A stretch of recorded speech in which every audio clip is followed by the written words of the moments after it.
Hello, friends, and thanks for tuning in on this interesting exploration of shadow. And so, one of the shadows we're going to look at today is the controller. And this is the part that comes online when we feel scared. Things aren't going a certain way. Things might feel chaotic, and we want to come in and exercise some control. But really, underneath the controller is a lot of fear. And you'll know you're in that particular energy when you start to overplan. You're trying to have every contingency figured out. You over-explain everything. A lot of word salads happen through controller shadows.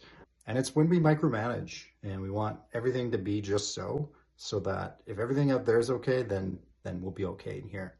This shadow often forms for a lot of us when we grow up in environments that aren't always predictable or stable, where there's some chaos. So maybe there's a parent that has an explosive emotional energy, maybe there's scarcity, maybe there's a lot of movement and moving from place to place. And what it is doing is we try to find a way to create a stable center. And so that controller shadow shows up by us being a little peacemaker, little manager, and we start taking care of everything around us so that we feel safe.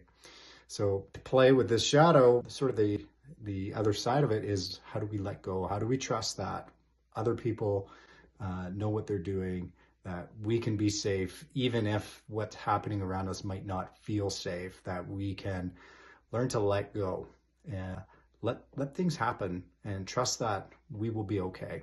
So that's one of the big shadows we'll be exploring in our Shadow Play series coming up here in Ottawa at the end of month on November 30th.